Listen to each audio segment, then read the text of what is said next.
are worthy of our adoration. There is no one else that's worthy of our praise.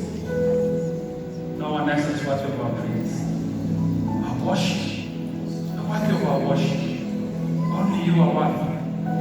Only you are holy. So we praise you. We bow before you. We surrender all to you. Show yourself strong on our behalf. Show yourself strong on our behalf. Show yourself mighty on our behalf. As our people will come to you, only you are worthy of our worship. As a nation we come to you, only you are worthy of our worship. And Lord, we exalt your holy name. We surrender our lives before you. We bow before you. We humble ourselves before you. We are a proud people, but today we humble ourselves before you, that you would have your way in our lives, O Lord. That you would lead and that you would guide. Lord, we pray to you that your name will be exalted. That your name will be exalted over Nairobi. Your name will be exalted over Mombasa. Your name will be exalted over Nakuru. Your name will be exalted over Eldoret. Your name will be exalted over Machakos. Your name will be exalted over Kakamega. Your name will be exalted over Kisumu. Your name will be exalted to Moyale, in Turkana, in Garissa, all the way to Mandera. Let your name be exalted. Oh, Jehovah God, from Namanga to Busia, let your name be exalted. Let your name be exalted. Let your name be exalted. Oh Lord, you are a good God, you are a faithful God. In our borders, let your name be exalted. Lord, we lift up an altar of worship. We raise up an altar of worship in this nation. That our worship is to no other God but apart from you. Our worship is not to money. Our worship is not to power. It's not to fame. Our worship is not to the things of this world, but our worship belongs to you. And so today we give you our worship. Our worship. Lord, we surrender all our worship to you. We exalt you. Now visit with each one of us. Lord, visit with families here. Visit with families watching us online. Visit with families watching us all across this nation. In their homes, oh God, would you hear the cry of their heart? Show yourself strong. Show yourself faithful. We give you praise, we give you glory. We are here to meet with you. Lord, come and meet with us. Meet with each one of us. Meet with every family. Meet with every individual. Lord, bring healing and bring restoration. We give you praise, we give you glory. It's in Jesus' mighty, matchless name that we pray.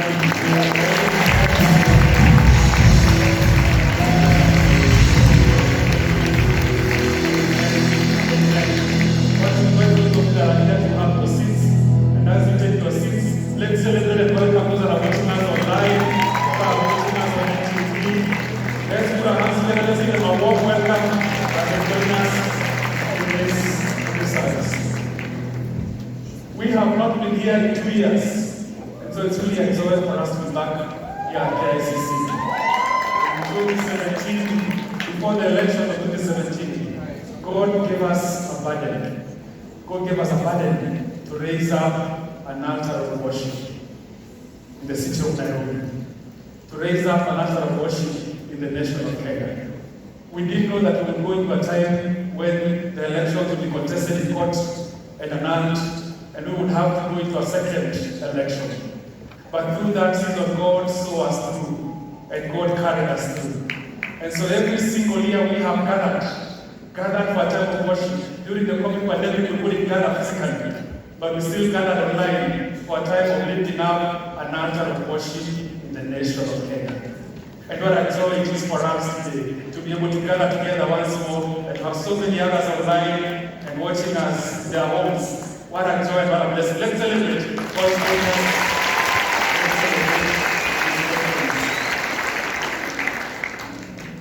As we go into this time, the season that's ahead of us, as we go into the elections and the season that's ahead, I believe that God is calling us to pause and to remember His goodness, to pause and to remember His faithfulness, to remember that He is a God who has been faithful to us. When I think through the scriptures, I think about this young man called David. And the thing I love about David is that David remembered. David had a habit of remembering the goodness of God. He had a habit of remembering the faithfulness of God. And that is why he wrote that psalm, that amazing psalm that we just sang recently. That amazing psalm, Psalm 23. He wrote and he declared that the Lord is my shepherd, I shall not want. He makes me lie down in green pastures. He leads me beside still waters. He restores my soul. David wrote and said, he guides me in the paths of righteousness for his own name's sake.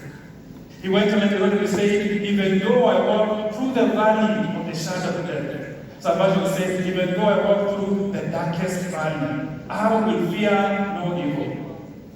For you are with me. Your rod and your staff, they comfort me.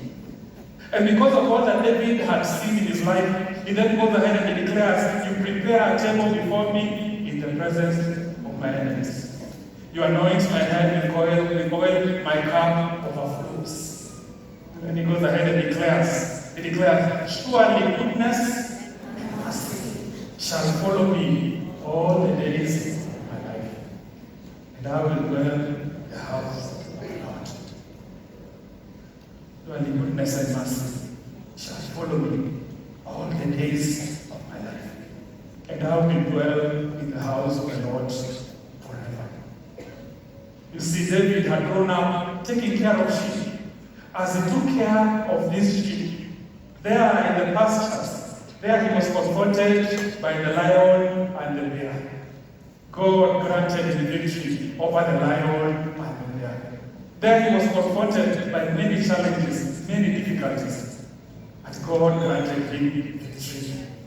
He didn't know that God was preparing him. God was preparing him one day to stand before a giant. And the day came when David had to go and stand before the giant.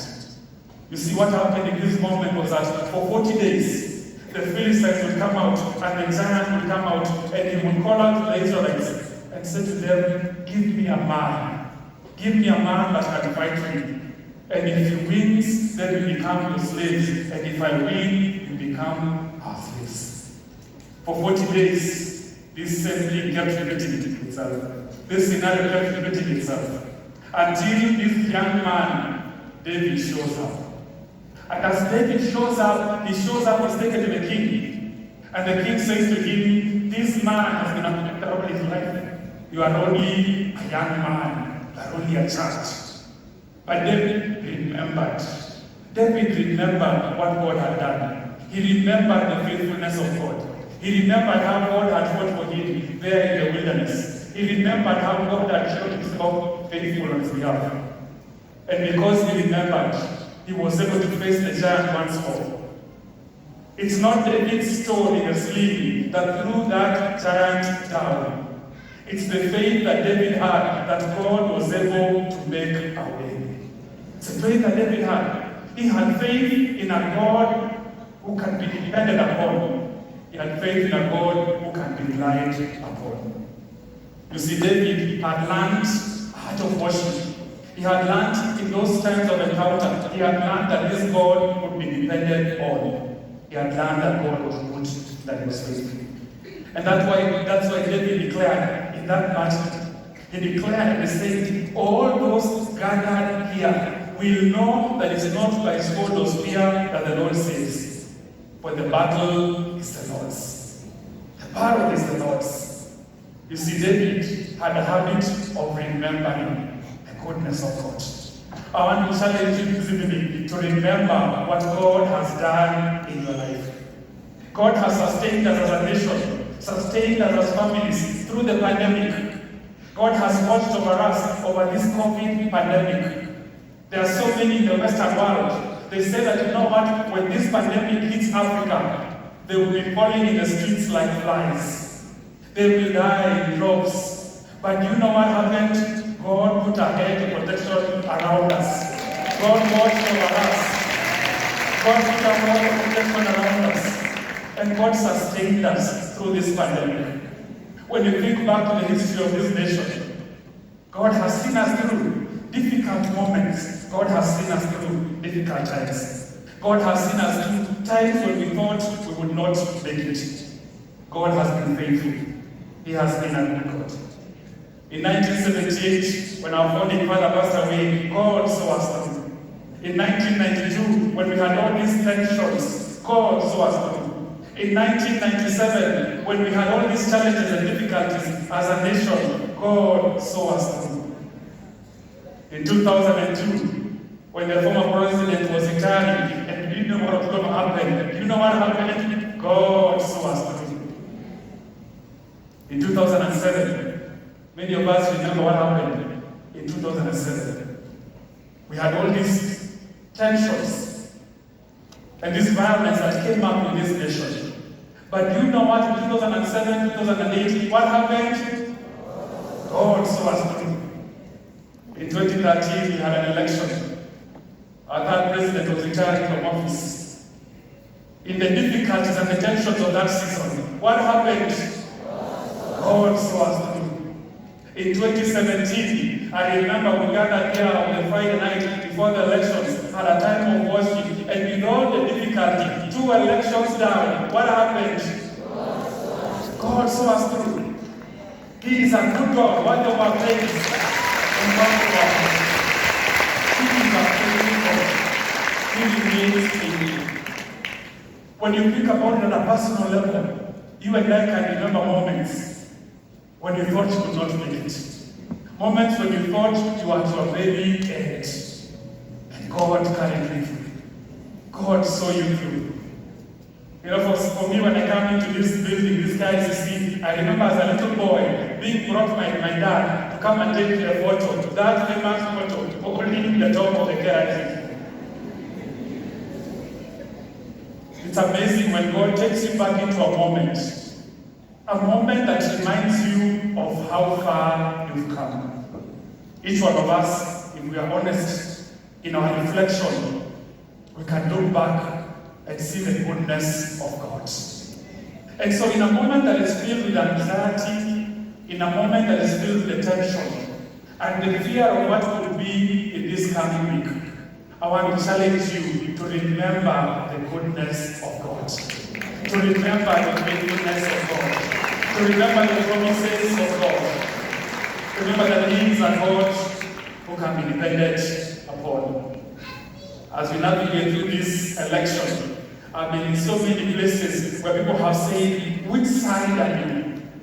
You even have to be careful how you speak and how you dress. Because you might just step out of your house and there was a blue parade coming by your house and you are in blue that day, or there's a parade of yellow coming out by your house and you get caught up in the wrong colors. The question on many of our lips is, on what side are you on? But I believe that the question that we should be asking as a people is, are we on God's side? Are we on God's side? Are we on the side of righteousness? Are we on the side of love? Are we on the side of mercy? Are we on the side of kindness? What side are we on? You see, in Joshua chapter 5, verse 13 to 15, Joshua meets with an angel. This angel of God, this commander of the army of God. Joshua is on his way to Jericho. And when he meets with this angel, this commander of the Lord's army, Joshua asks a question to this angel, a question that many of us are asking. Joshua asks the question, which side are you on? He says to him, are you for us or are you for our enemies? But I love how the angel responds. The angel responds and says, neither. But as commander of the Lord's army, I have now come. It is neither. As commander of the Lord's army, I have now come. The commander of the Lord's army, verse 15, goes ahead and says to Joshua, take off your sandals, for where you are standing is holy ground. He says to Joshua, this moment is about worship. This moment is about consecration. This moment is for where you are standing is holy ground. Could it be that we are standing in a holy moment, yet we do not know? Could it be that we are standing on holy ground, yet we are not aware? We don't have the awareness. that this is a holy moment, that we are so consumed by the season that we are in, that we are missing that which God desires to do.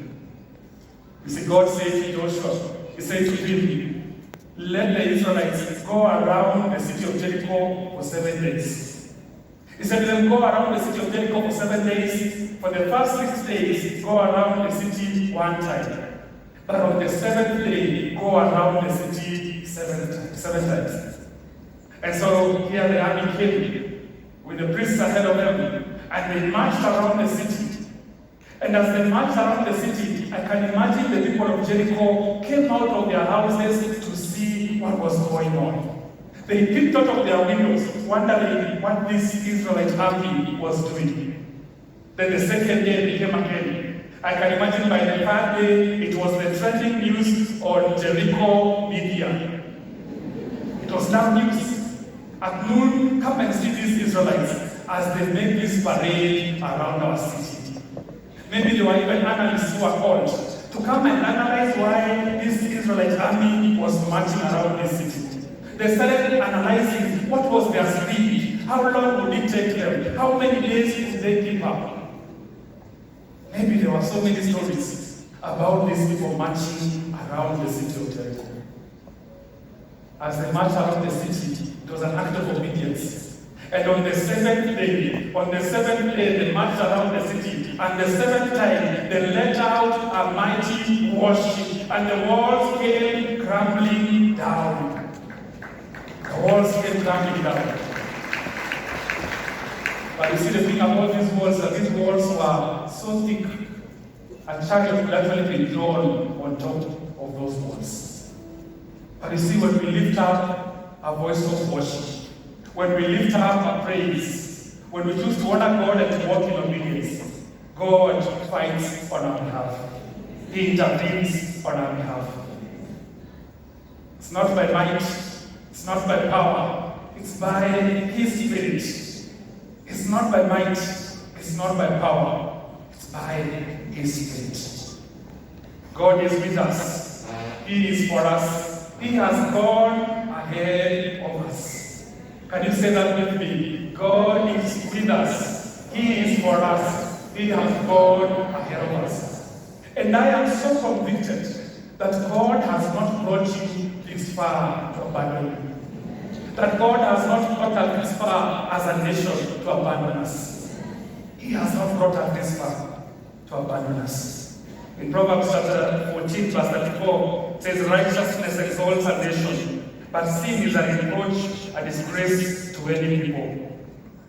Proverbs 29 and verse 2 says, when the righteous are in authority, the people rejoice, but when they are godly rule, the people mourn.